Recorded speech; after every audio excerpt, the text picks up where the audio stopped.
진심으로 우리가 하나님께 감사할 것은 이 찬양 가사처럼요, 우리가 주 예수 그리스도를 그냥 믿기만 했는데 우리 예수님이 우리 안에, 내 안에 들어오셨다, 안에 계신다라고 하는 사실이 정말 놀랍습니다. 성경에 보면은요, 신비가 7가지가 있습니다. 그 중에 한 가지가 내주하시는 하나님이, 내주하시는 우리 예수님이거든요. 내주한다는 것은 우리 안에, 너희 안에 있다고 골로새서에서 말씀을 하고 있습니다. 그러니까 주님이 우리 안에 계시다는 것은 이 신비예요, 신비. 그냥 우리가 내 안에 계시되 그냥 찬송을 그냥 감사해서 기뻐서 부르긴 하지만 이 내용을 알면 이게 신비라고 바울은 이야기하고 있으니까 놀라운 사실이잖아요. 우리가 표적, 기적 그것도 놀라운 사실인데 신비다라고 하는 것은 더 놀라운 거거든요. 성경에 7가지에 대한 이야기 체계가 많이 기록되어 있는데 그 중에 이제 7가지가 신비 있는 것입니다. 금방 말씀드린 내주하시는 신비가 있는 거고, 또 하나는 예수님께서 성육신, 육신의 몸으로 이 땅에 오셨잖아요.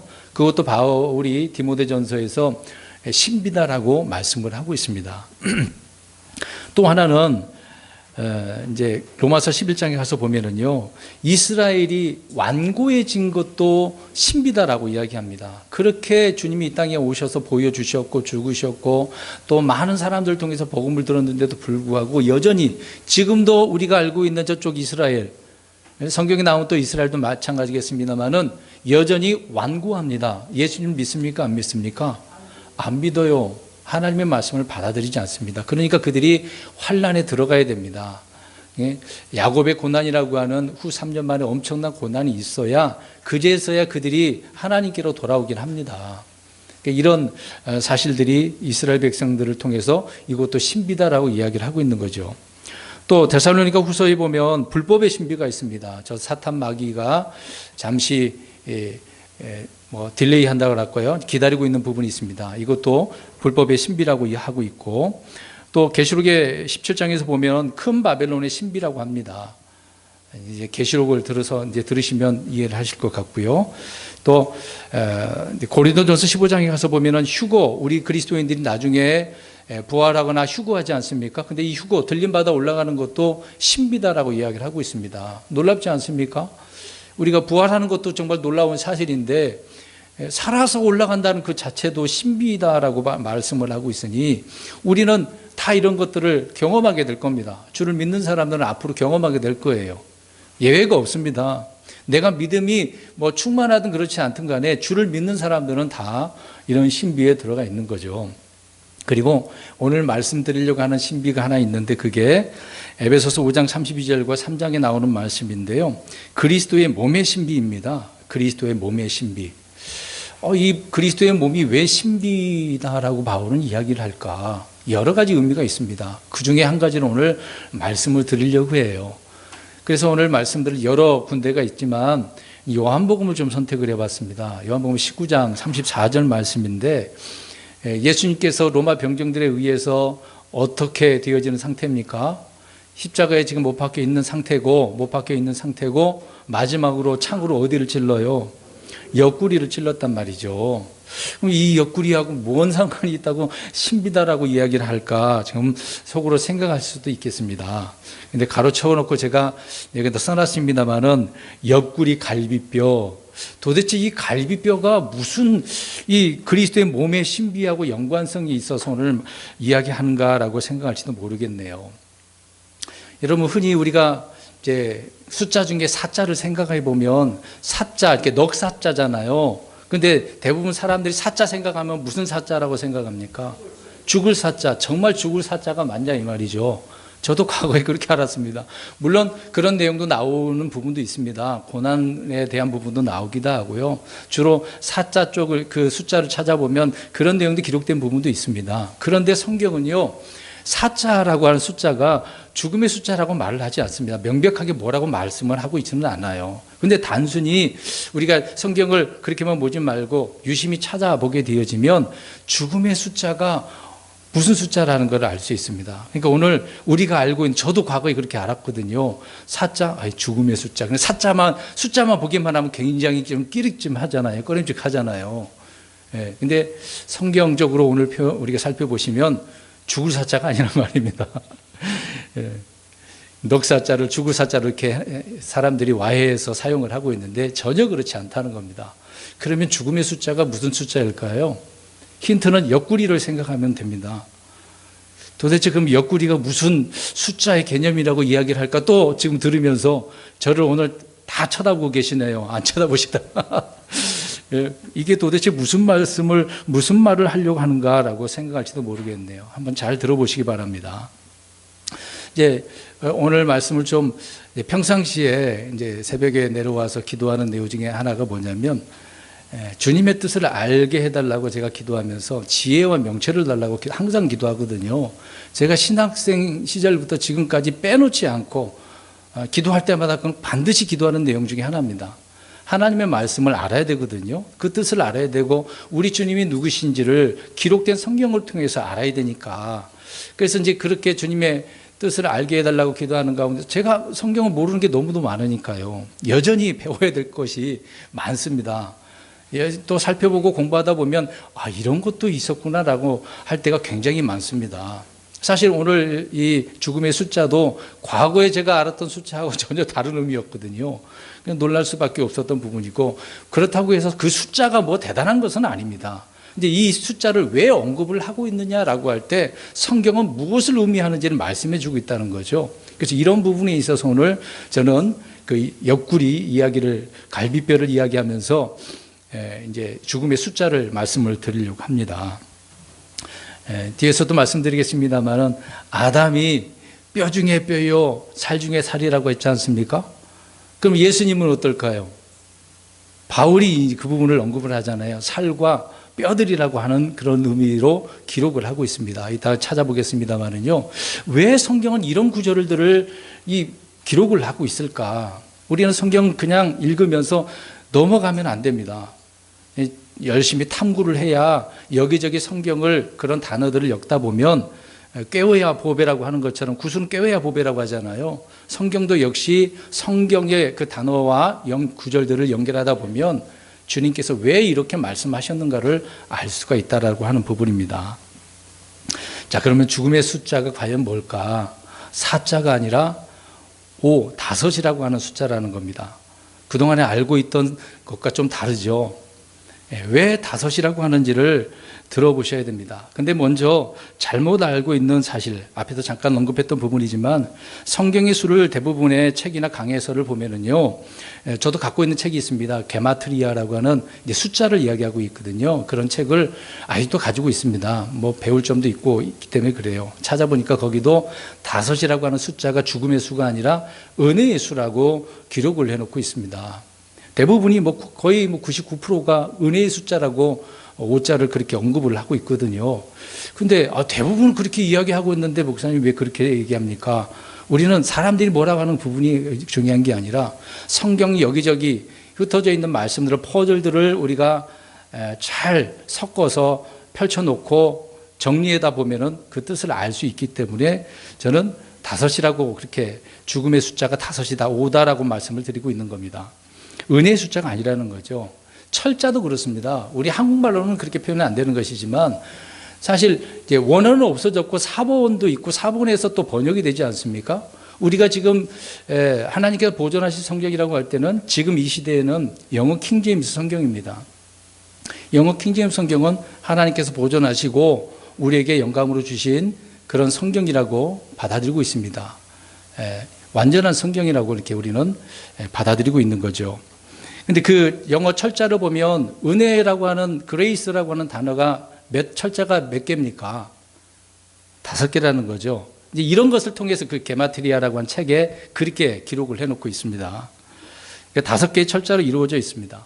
그러면 반대로 죽음에 해당하는 데스라고 하는 철자가 몇 개입니까? 똑같이 5개예요. 그러니까 한쪽으로 우리가 그렇게 치우쳐서 이제 은혜의 숫자라고 해버리면 안 된다는 얘기죠. 그래서 이런 이유로 사람들은 5이 은혜의 숫자라고 그렇게 여기고 있다는 겁니다. 근데 예외적으로 다 한 번 이루어진 면이죠. 왜 그러냐면 예수님께서 죽었다가 살아나신 그 부분에 대해서 이제 언급을 하는 부분이기 때문에 사람들은 그래서 그걸 은혜의 숫자라고 이야기를 하고 있는 것입니다. 그 예외적인 단 한 번 때문에 그것이 은혜의 숫자라고 말해서는 안 된다는 이야기죠. 수많은 죽음 가운데 단 한 분이신 예수 그리스도의 죽음에서만 은혜를 나타낼 뿐이기 때문에 그렇다는 것입니다. 이 한 번을 제외하면 다섯이라는 숫자는요, 은혜가 아닌 죽음과 연관되어져 있다라고 성경은 여기저기에서 말씀을 하고 있는 것입니다. 사실 그리스도의 죽음이 다섯과 연관될 수 있는 유일한 이유도 바로 죽음 때문이었지 은혜 때문이 아니거든요. 은혜의 죽음이 다섯과 연관되어서 일어난 이 한 번의 사례 때문에 그렇게 본래의 의미를 바꿔버리면 안 된다는 겁니다. 그러니까 본래의 의미를 바꿔 놨기 때문에 왜 성경은 뼈를 이렇게 얘기할까? 갈비뼈를 왜 얘기할까?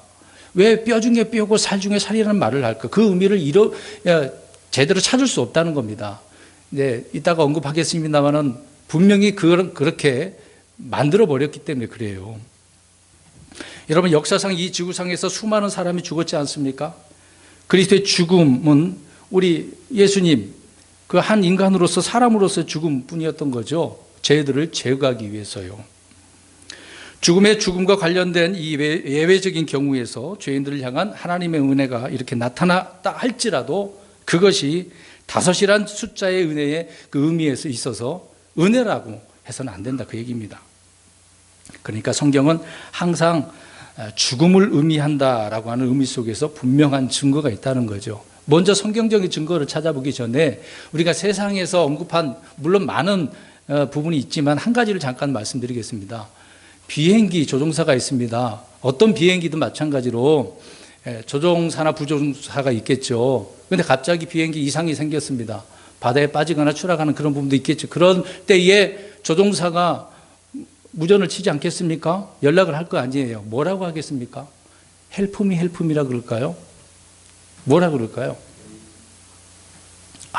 이거 못 들으셨습니까? 영화도 봐도 뭐라고 하는데 전혀 모르시나요? 메이데이 그러잖아요. 우리 한국 사람이어서 외국말을 모르시는가 보군요. 메이데이라고 그래요. 물론 프랑스 용어로서 메데라고 합니다. 이거는 나를 살려줘라고 하는 그런 용어가 이제 이것이 와전돼서 영어로 메이데이라고 이렇게 표현한다는 의미도 그렇게 주장하는 분들도 있습니다. 어원이 그렇다 할지라도 그러면 왜 영어로서는 메이데이라고 기록을 해놓냐고요. 공식적으로 조난 그 구조를 요청할 때는 항상 메이데이라고 합니다. 그 메이가 뭘까요? 메이는 1월부터 12월까지 영어로 말하면 알 수 있잖아요. 5월 달이 뭐라고 하죠? 메이입니다. 이제 이렇게 다섯이라고 하는 용어를 세상에서도 사용합니다. 그러니까 조난 시도는 왜 그럴까요? 지금 어떤 상황이니까? 죽을 수 있는 그런 상황이기 때문에 메이데이라고 그렇게 이야기를 하는 겁니다. 그것이 이제 고정 사실로 되어져 있다는 것이죠. 근데 사람들은 이런 말을 하면 그 너무 우연 아닙니까? 억지로 그렇게 해석하려고 한 건 아닙니까? 그렇지는 않습니다. 성경에 보면은 또 세상적 이뤄진 내용들을 보면은 이 다섯이라고 하는 것은 항상 죽음과 연관되어졌다는 것이죠. 성경에서 다섯이라고 하는 수를 추적해 보면 은혜라기보다는 죽음을 쉽게 의미한다라고 할 수 있는데요. 먼저 우리 생각해 보겠습니다. 번제 헌물의 제단을 생각해 보세요. 갑자기 제단과 뭔 상관이 있습니까? 라고 그럴 수도 있습니다. 출애굽기나 레위기서를 보면은 제단을 만들 때요, 제단의 그 크기를 정해놨습니다. 5규빗 너비, 그러니까 길이하고 너비가 다 5규빗으로 되어 있습니다. 그러면 제단이 주로 하는 일이 뭡니까? 뭘 태워요? 번제 헌물을 태우는 겁니다. 거기서 왜 태우는 거죠? 헌물을 어떻게 하기 위해서?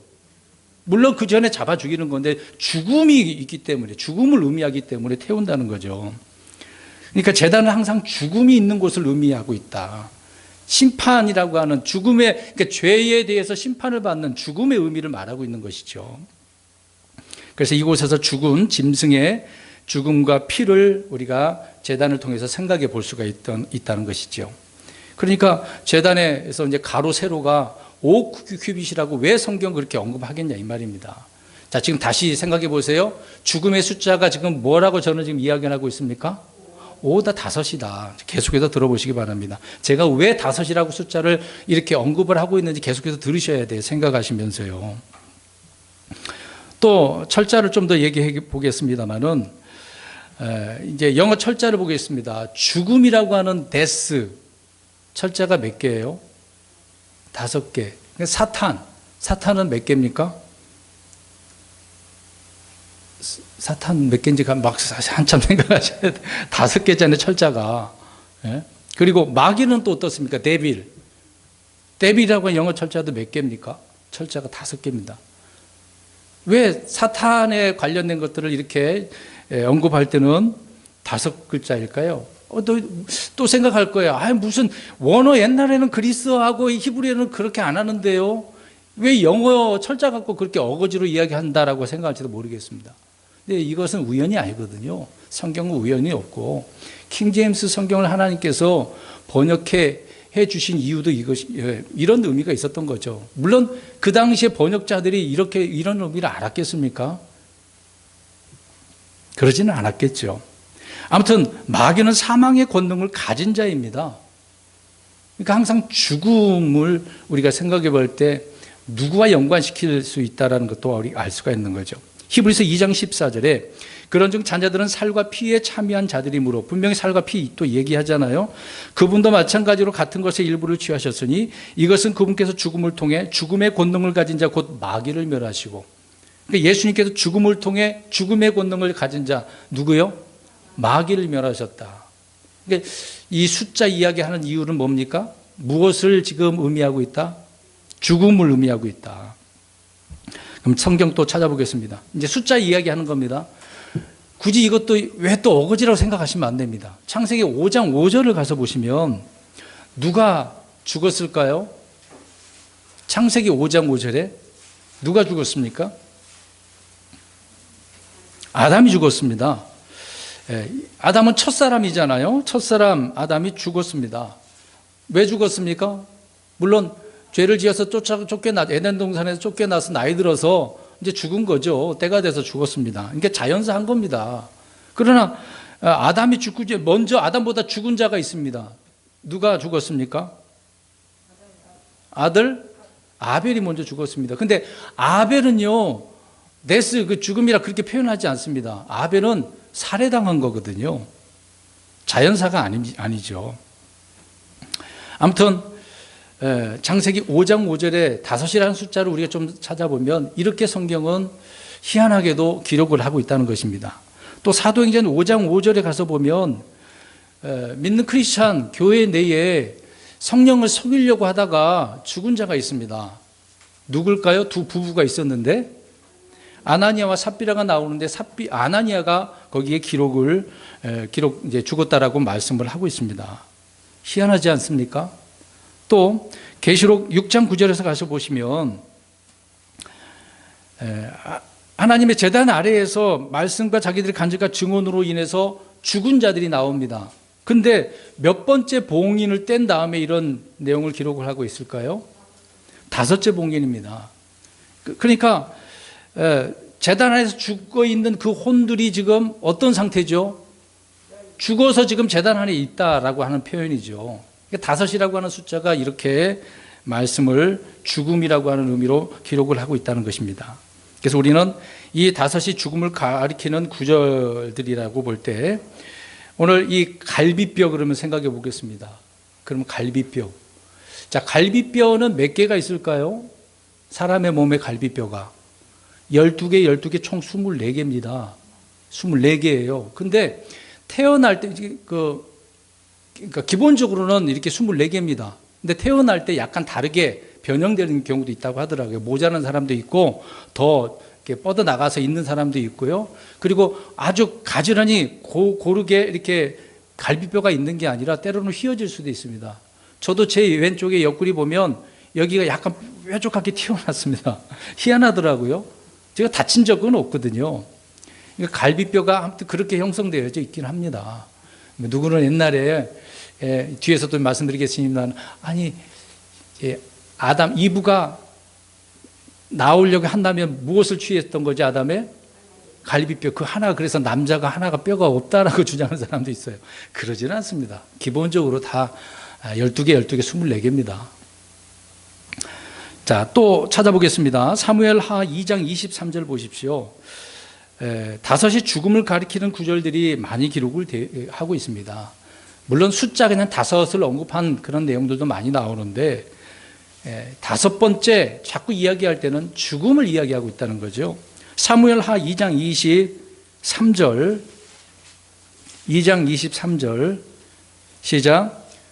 그가 치우치기를 거절함으로 아브넬이 창 뒤끝으로 그의 다섯 번째 갈빗대 밑을 치니 창이 그의 등 뒤로 나가므로 그가 거기에서 쓰러져 바로 그 자리에서 죽으니라. 아사엘이 쓰러져 죽은 곳에 이른 많은 자들이 가만히 섰더라. 아멘. 아브넬이 누구를 죽였어요? 아사엘을 죽였는데 요압 장군의 동생이잖아요. 어디를 찔렀어요? 갈빗대인데 몇 번째? 다섯. 왜 그냥 갈빗대를 찔렀다고 하지? 오늘 본문에도 예수님이 로마 병정이 찔렀을 때도 그냥 갈비뼈라고 그랬습니다. 안 나와요. 아담의 갈비뼈 하나 취한 것도 그거 다섯 번째로 나오지는 않습니다. 근데 성경은 왜 다섯 번째라고 이렇게 언급을 일부러 하고 있냐 이 말이죠. 그 다음에 사무엘 하 3장 27절을 보십시오. 자, 동생이 죽었어요. 그러니까 요압이 어떻게 하겠어요? 3장 27절 시작. 아브넬이 헤브론으로 돌아오매 요압이 그와 함께 조용히 말하려고 그를 성문에서 곁으로 데리고 들어가 자기 동생 아사엘의 피로 인해 거기서 그의 다섯째 갈빗대를 밑들쳐서 죽이니라. 네, 요압이 자기 동생 죽인 아브넬을 어떻게 했어요? 죽였는데 몇 번째? 다섯째 갈빗대를 찔렀네요. 그냥 찔르면 되지. 뭐 다른 데 찔러도 되잖아요. 그냥 심장을 향해서 찌르든 배를 찌르든 어떻게 찔러도 되는데 왜 굳이 성경은 다섯 번째 갈빗대라고 이야기를 할까요? 지금 뭐와 연관되어 있어요? 죽음과. 또 보겠습니다. 사무엘 하가 4번이나 이렇게 언급을 하고 있는데 4장 6절 보겠습니다. 4장 6절, 사무엘 하 4장 6절 시작. 그들이 밀을 가지러 온채하고 거기로 집 가운데로 들어가 그의 다섯 번 갈빗대 밑을 치고 레갑과 그의 형제 바하나가 도망하니라. 아멘. 자, 이 무슨 내용이냐면 사울의 아들 가운데 그 이스보셋이 있었습니다.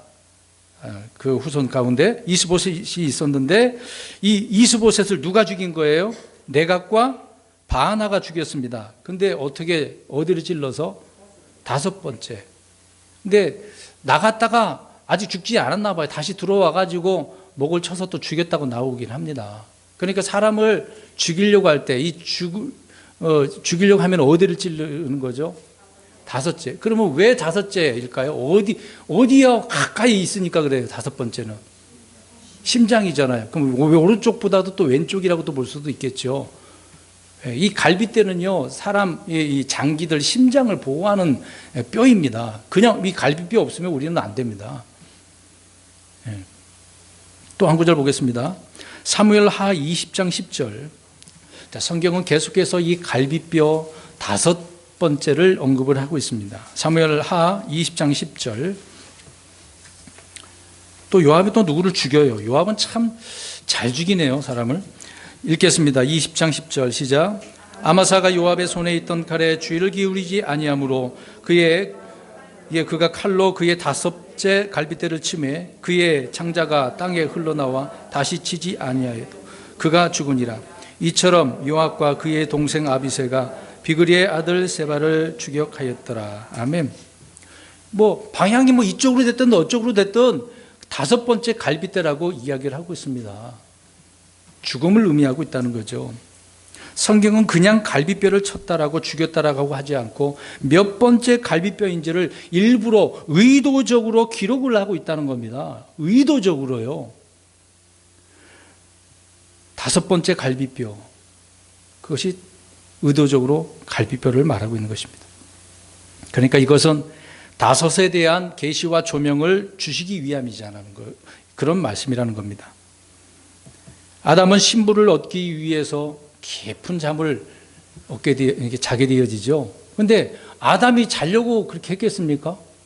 아담의 아내가 필요하다 그랬습니까? 하나님께서 보실 때 어떻게 있는 거죠? 혼자 있는 것이 외로워. 아담은 그걸 어떻게 느꼈는지 안 느꼈는지 모르겠습니다. 뭐 외로웠는지 뭐 그렇게 할 수도 있는 것이고. 그러니까 하나님께서는 아무튼 그것을 보고 그냥 만들면 되잖아요. 그냥 만들면 되잖아요. 아담을 만든 것처럼 흙으로 빚어가지고 코에다가 후 이렇게 숨을 불어넣으시고 살아있는 영으로 혼이 되었다라고 해버리면 되잖아요. 근데 하나님은 왜 그렇게 안 하셨을까요? 아담과 같이 만들면 되는데 굳이 깊은 잠, 이 깊은 잠은 무엇을 의미할까요? 죽은 거예요. 예수님도 회당 치리자의 그 딸을 고쳐주러 갈 때, 야, 잔다. 그런 의미로 많은 말씀을 하셨잖아요. 나사로가 죽을 때도, 야, 잔다. 깊은 잠을 잤다는 것은 죽은 거예요. 죽게 하신 다음에 그 갈비뼈를 취해서 이불을, 아내를 얻게 해주신 거죠. 그냥 희한하지 않습니까? 그 갈비뼈 그걸 하나 어떻게, 그것이 이제 지금 우리 성경 나오지 않지만 5번째라고 한다면, 아무튼 그것을 가지고 어떻게 이부가 살이 붙고 뼈가 막 생성이 되고 살이 붙고 살아있는 사람이 됐냐고요. 이게 놀랍지 않습니까? 굳이 하나님께서는 이 갈비뼈를 취했다라고 하는 의도적으로 그렇게 말씀을 하고 있는 거죠. 그래서 아담은 신부를 얻기 위해서 깊은 잠을 자야 했던 거죠. 주님께서 그에게 깊은 잠을 주셨기 때문인 것입니다. 주님은 그의 갈비뼈를 취하셨죠. 그러니까 죽음과 연관되었기 때문에 그렇다는 겁니다. 그러면 오늘 본문에 나오는 예수님께서 창에 찔리시게 되었는데, 그러니까 이렇게 말씀을 연결시켜서 우리가 살펴보면 몇 번째라고 또 생각할 수가 있겠죠. 물론 성경 5번째라고 나오지는 않습니다. 그러면 왜 로마 병정이 이 옆구리를 찔렀겠어요? 물론 그 당시에도 이렇게 십자가에서 죽은 것은 저주받아 죽은 거라고 하지 않습니까? 사람이 죽을 때 일부러 확인하기 위해서 그러지 않습니까? 마지막 부분인 거거든요. 마지막으로 이자가 죽었는지 안 죽었는지를 확인하기 위해서는, 완전히 죽이기 위해서는 어디를 찌르겠습니까? 심장을 찌르는 거죠. 그러니까 옆구리를 통해서 관통이 돼야 되는 것이니까.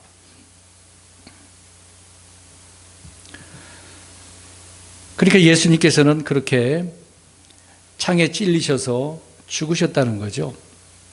첫사람 아담은 자기 몸에서 아내를 얻었습니다. 그 갈비뼈를 통해서요. 그러면 마지막 아담이신 예수 그리스도는 자신의 죽음을 통해서 무엇을 얻으려고 한 것일까요? 오늘 이것을 말씀드리려고 하는 겁니다. 이게 왜 중요하냐라고 볼 수가 있겠습니다만은 저는 중요하다고 생각을 합니다. 중요하기 때문에 저와 여러분들이 오늘 이 자리에 앉아 있고 주님을 섬길 수 있고 하나님의 자녀가 됐기 때문에 그런 것이거든요. 다시 말씀드립니다. 마지막 아담이신 예수 그리스도는 자신의 죽음을 통해서 무엇을 얻냐고요? 이게 이해가 안 됐습니까? 아내, 신부를 얻기 위한 거예요. 아담이 아내를 얻으려면 깊은 잠에서 갈빗대를 통해서 나와야 되기 때문에 그렇다는 거죠. 이것이 바로 신비라는 겁니다. 아까 7가지 신비 이야기했잖아요. 그래서 오늘 말씀드린 신비를 뭘 말씀드리고 있습니까? 그리스도의 몸의 신비라는 거예요. 이 몸이 그냥 나오겠냐 이 말이에요. 주님의 몸된 교회라고 표현하잖아요. 믿는 자들이. 이 몸이 그냥 나오는 일은 없다는 겁니다. 누군가 갈비뼈가 죽어야 돼, 부러져서 죽어야 된다고 하는 의미를 말씀을 하고 있는 거죠. 바로 그분이 우리 예수님이라는 겁니다. 자신의 죽음을 통해서 교회, 신부, 아내를 얻기 위한 것이기 때문에 그렇습니다. 다시 말씀드립니다. 하나님은 첫사람 아담을 깊은 잠에 들게 하셨습니다. 또 하나님 마지막 아담을 통해 죽음에 들게 하셨던 거죠.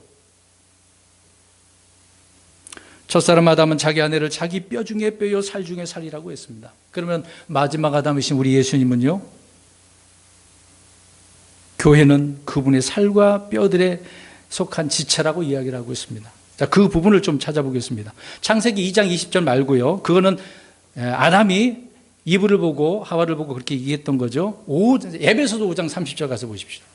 이게 중요한 구절입니다. 에베소서 5장은요, 교회에 대한 신비입니다. 교회에 대한 신비, 그리스도의 몸에 대한 신비를 말하고 있습니다. 왜 굳이 또 여기 5장이잖아요. 에베소서 5장. 30절 읽겠습니다. 시작. 우리는 그분의 몸과 그분의 살과 그분의 뼈들에 속한 지체들이니라. 아멘. 주님의 몸은 단수예요. 몸이 여럿이겠습니까? 저와 여러분의 몸은 여럿이나요? 근데 지체는 여럿이 있지 않았습니까? 그래서 살과 그분의 뼈들이라고 이야기를 하고 있습니다. 그런데 옛날에 보는 성경과 가톨릭 성경은 어떻게 되어져 있는지 아십니까? 개역 성경에는요, 빠졌습니다. 지금 여기 중간에 들어있는 그분의 살과 그분의 뼈들, 이 내용이 없습니다. 어떻게 되어져 있냐면 우리는 그 몸의 지체들이니라. 가톨릭 성경도 우리는 그분 몸의 지체입니다. 이렇게 기록되어 있습니다. 그러니까 그러면 오늘 본래의 의미, 죽음이라고 하는 이 숫자를 지금 말씀하면서 왜 이렇게 성경은 언급을 하고 있을까? 5번째를 이렇게 굳이 언급을 하고 있을까? 제가 이렇게 계속해서 말씀드릴 때 그분의 살과 그분의 뼈들에 속하게 하기 위해서 죽음의 그 예수님의 죽음을 통해서 얻게 되어진 그 이야기를 하고 있는데 다른 성경은 이 내용이 있어요, 없어요? 없다는 겁니다. 빠졌다는 거예요. 그러니까 우리가 주님의 이 뼈 안에가 되었다는 사실들을 감춰버리는 거예요. 물론 다른 부분에 나와 있긴 합니다. 지금 에베소서 5장은 무엇에 대한 신비를 언급을 하고 있어요? 그거 안 나옵니까? 자, 다시 보세요. 5장 보세요. 5장 32절에 나오잖아요. 쭉 이야기를 하다가 이것은 뭐다? 신비니라. 그러나 내가 그리스도와 교회에 대하여 말하노라. 이 신비예요. 이건 큰 신비라고, 신비도 7가지인데 큰 신비라고 표현합니다. 이게 놀라운 거거든요. 저와 여러분들이 이 신비라고요. 주님의 살과 뼈들에 속한 지체들이 됐기 때문에, 주님의 아내가 되었기 때문에, 교회가 되었기 때문에 정말 이게 놀라운 신비예요. 우리는 이런 구절을 보면 정말 주체할 수가 없어요. 그렇구나. 이런 신비를 내가 주님을 통해서 경험하게 됐다고. 정말 감사하거든요. 그냥 찬양이 절로 나올 수밖에 없습니다.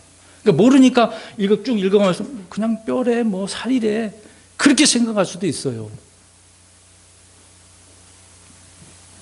예수님은 우리를 사랑하셔서 우리를 위해 이렇게 죽으셨습니다. 우리를 얻으려고요. 주님이 안 죽으시면 교회라고 하는 것이 있겠습니까? 없습니다. 이 교회는 건물 교회를 말하는 게 아니에요. 주님을 믿는 자들이 교회란 말입니다. 얻을 수가 없어요. 죽으셔야만 해요. 그러니까 아담이 죽어야, 깊은 잠에 들어야 누구를 얻을 수 있어요? 아내, 이브, 하와를 얻을 수 있습니다. 예수님은 자기 몸에 5곳의 상처를 입으셨습니다. 자, 예수님의 상처가 5개예요. 어디에 십자가에 죽으실 때? 양손과 양발과 그 다음에 옆구리 찔려서 이게 상처예요. 크게 그렇습니다. 물론 채찍에 맞아 상처 나은 부분도 있겠죠. 예수님께서 피를 흘린 것도 5번입니다. 언제 흘리셨을까요? 겟세마네 동산부터 생각해 보겠습니다. 기도하시네요. 땀방울이 핏방울 같이. 그렇게 성경 언급하고 있습니다. 그 다음에 군사들이 예수님의 머리에다 뭘 씌우죠? 그러면 얼마나 피가 흘리겠습니까? 또 채찍으로 몸을 때려서 난 그런 피도 있겠죠. 십자가에 못 박힌 그 손과 발에서 난 피도 있겠죠. 또 마지막으로 죽음을 확인하기 위해서 창으로 어디를 찔러요? 옆구리, 갈비뼈. 5번째 언급을 하고 있지는 않지만 성경 내용상 우리가 그렇게 이해를 할 수 있습니다. 그렇게 5곳의 상처와 5곳의 5번의 피를 흘리신 것을 보게 되어집니다. 자, 이것은 무엇을 의미하고 있다라고 하는 거죠? 죽음을 의미하고 있다. 죽음. 5은 죽음의 수라는 것은 의심의 여지가 없는 것입니다. 여러분, 죽음의 수 5번째. 이제 그 죽음에 대한 생각을 하고 이렇게 말씀을 준비하고 있었는데 공교롭게도 우리 이정혜 선생님이 옆구리를 다치셨어요. 몇 번째 다치셨어요? 11번째요? 예, 정확히 알고 병원에서 진단을 받았는데, 그래도 11번째니까 살아나신 거예요. 5번째 몰라요. 그것을 뚫고 뾰족한 부분으로 들어가면 큰일 날 수도 있는 거죠. 모르는 일입니다. 근데 이정혜 형제님을 생각하고 이 말씀을 준비한 것은 아닌데, 그러니까 주님께서 교회를, 아내를 얻기 위해서 이 죽음이라고 하는 이 과정을 몸소 겪으셨다는 겁니다. 사실 누가 죽어야 되는데요? 왜? 저와 여러분, 나 자신이 죽어야 되는 거거든요. 근데 사람으로서는 이 인간이 할 수 없어요. 사람이시고 하나님이신 예수님만이 하실 수 있는 거거든요. 저와 여러분들을 아내 만들기 위해서 이 죽음이라는 그 과정을 반드시 거쳐야 하셨기 때문에 성경은 굳이 그냥 찔러서 죽였다라고 하지는 않고 5번째라고 이야기를 하고 있는 겁니다. 여러분, 정말 감사하지 않나? 이런 신비를 우리는 지금 이미 믿는 자들은 다 경험하고 있는 사실인데, 이런 말씀들을 통해서 정말 놀라워가지고 너무 감사해서 주님을 막 생각할 수밖에 없고, 예수님 언제 오세요? 더 소망하게 되지 않겠습니까?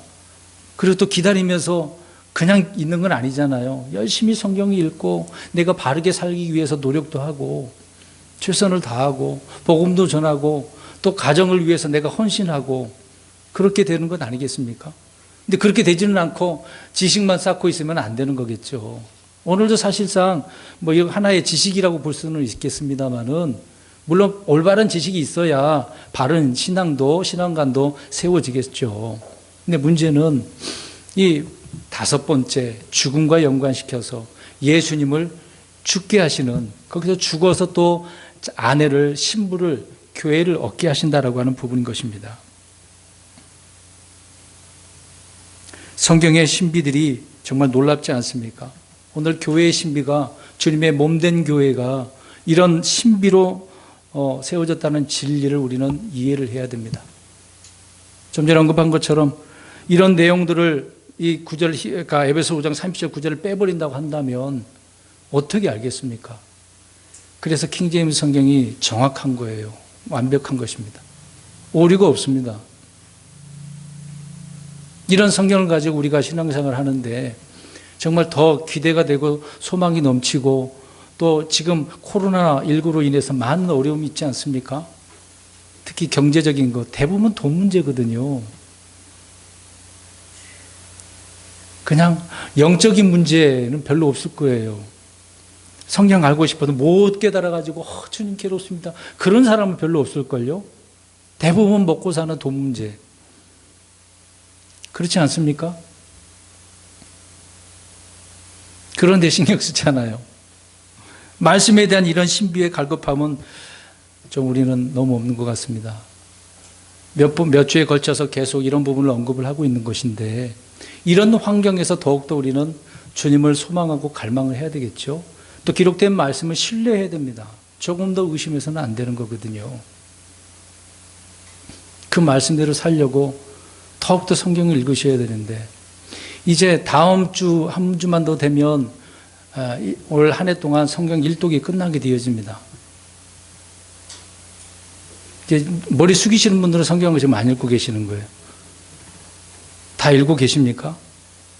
그러면 우리가 읽는다라고 할 때 정말 이런 사실들을 하나씩 깨닫게 되어지면 믿음 생활하는데 너무 기쁘지 않을까요? 우리에게 주어진 환경은 아무것도 아니라고 저는 생각합니다. 그냥 육신적으로 힘들고 어려울 뿐이에요. 먹고 사는 문제가 괴로울 뿐입니다. 우리는 육신적인 삶이 아니라 영적인 삶을 살아가는 거거든요. 주어진 환경은 그냥 받아들여야 됩니다. 힘들면 힘들 대로, 어려우면 어려운 대로 살아가는 겁니다. 그러면서 더욱더 주님을 의지하고 주님 도와주십시오라고 하는 거죠. 당연한 일입니다. 근데 그걸 하지는 않고 그냥 세상적인 일로 살아가면 안 된다는 거죠. 근데 우리는 성경은 안 읽고 진리를 너무 외면하고 그냥 이 일요일 날만 나와서 말씀 듣고 끝나면 안 된다는 거죠. 저뿐만 아니라 킹제임 진영에 있는 많은 목사님들이, 목회자들이, 목양자들이요, 성경을 여기저기 찾아서 진리를 전합니다. 그러나 다 그대로 순종하지는 않습니다. 들어서 지식은 생겼지만 올바른 거다 무엇인지는 알게 됐습니다만은 삶은 그렇게 다 살지는 않습니다. 어디 가서 따지기나 하고 그런 경우가 많거든요. 우리는 그래서는 안 됩니다. 주님의 몸된 교회인데요. 어디 가서 지식을 배웠다 나중에 가가지고 야 죽을 사자 그 아니래 5시 죽음이 그 죽음과 연관되어져 있대. 그렇게 자랑하면서 알려주고 이게 진리라고 그것도 몰랐어. 그러면 돼요, 안 돼요? 그러면 안 되잖아요. 그게 뭐 숫자가 그런 게 중요한 게 아니에요. 중요한 것은 죽음을 통해서 저와 여러분이 뭐가 됐다는 거예요. 예, 신비, 교회, 아내가 됐다는 거죠. 신부, 아내, 교회가 됐다는 겁니다. 그냥 이 놀라운 사실에 감사하고 사셔야 되는 거예요. 이게 크리스천이에요. 이것이 성경대로 믿는 사람입니다. 가가지고 너 이것도 몰랐어? 저번 주에 우리 이정희 형제님 집에 방문을 했습니다. 이제 거의 끝나고 나올 때쯤에 한 분이 전화를 했어요. 이제 이쪽에 이사를 왔는데 교회를 찾고 있다고 하면서 질문을 하나 합니다. 그런 얘기를 제가 들었거든요. 목양자들을 통해서. 어떤 분들이 그렇게 찾는다고 하면서 무슨 질문이냐면 그 교회는 재창조론 믿습니까? 안 믿습니까? 단도직입적으로 물어보더라고요. 나는 믿습니다. 그러니까 어떻게 할게요? 그분이 그냥 끊어버렸어요. 그러냐고 하면서 끊었어요. 근데 그걸로 끝난 줄 아십니까? 저녁 때쯤에 문자가 하나 왔습니다. 그분한테. 뭐라고 한지 아십니까? 재창조는 이단 설입니다. 라고 하는 식으로. 누가 그렇게 주장한 줄 아십니까? 저 인천에 있습니다. 그 교회 목사님이 그런 얘기하니까 그 사람도 그것을 듣고 고지고대로 그렇게 하라고 생각을 해요. 성경을 안 찾아보고. 그럼 제가 그랬습니다. 그래요? 그러면 교회 한번 오세요. 형제님이 믿는 거 저한테 설명해 보고 저도 설명을 할게요. 한번 토론해 보겠습니다. 한번 오세요. 그랬더니 뭐라고 하는지 아십니까? 안 오겠대요. 저보고 그냥 아는 대로 그렇게 얘기할 거니까 대화가 안 되니까 안 오겠다고. 그럼 문자는 왜 보냈습니까? 저한테.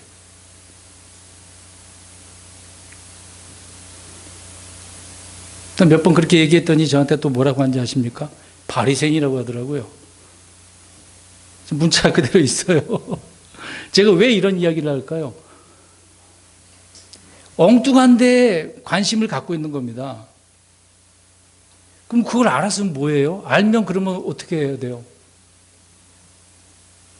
자기는 자기 믿는 대로 그러면 해야 되는데 그럼 더 믿음 생활 잘하고 신앙생활 잘하냐고요. 제가 그래서 문자에서 써놨습니다. 성경 몇 번이나 읽었어요? 라고. 몇 번 읽었을 것 같아요? 한 번도 안 읽었을걸요? 대부분 그렇게 하는 사람들은 성경도 잘 안 읽습니다. 그냥 누구한테 무슨 소리 듣고 비판적인 말만 듣고 그렇게 이해하기 때문에 그렇습니다. 그러지 마시라고요. 진정한 성경대로 믿는 크리스찬은 그렇게 안 합니다. 내가 깨달았으면 그렇게 내가 이해하고 깨달았으면 그 말씀대로 그냥 살려고 하는 거지 어디 가서 자랑은 안 해요. 비판하지 않습니다. 우리는 제가 이렇게 성경을 찾아서 말씀드리지만 이런 지식적인 면도 어디 가서 자랑하려고 그런 것은 아닙니다. 남들보다 더 주님을 잘 사랑하고 올바르게 섬기기 위해서거든요. 우리가 이렇게 살아야 되지 않겠습니까? 근데 믿는 자들끼리 그것도 몰라. 그 형제가 저한테 그러는 거예요. 당신은 그것도 모르고 목회하냐고. 그 형제를 비판하려고 그런 게 아니라 지금 시대가 그렇습니다. 많은 사람들이 한쪽으로 치우쳐요. 균형 잡힌 크리스찬이 아니기 때문에 그렇습니다. 이러한 사실도 그냥 5번째 숫자 그게 그거다라고 생각하겠지만 이것이 죽음을 의미하고 또 그 죽음을 통해서 우리 예수님이 죽음을 통해서 저와 여러분을 얻었다라고 한다면 얼마나 감사한 일입니까? 감사 안 하나요? 주님의 아내가 되었는데 여러분 아내가 되기 쉽나요? 저와 여러분이 주님의 아내가 되고 싶어요. 그러면 아내가 되어지냐고요. 그러면 다른 종교처럼 막 무릎 꿇고 걸어가고 고행을 하고 뭘 하고 자꾸 그래요. 그렇게 하면 되냐고요. 세상에서는 될 수도 있어요. 다른 종교에서는 그렇게 할 수 있습니다. 행위 종교니까. 근데 우리는 믿음을 주장하기 때문에 우리는 무엇을 할 필요가 없어요. 단지 어떻게 하기만 하면 됩니까? 믿기만 하면 되는 거예요. 어려운 게 하나도 없습니다. 주님께서 나를 위해서 죽으셨대. 근데 죽으신 것이 내 죄 그거 끝나는 게 아니에요.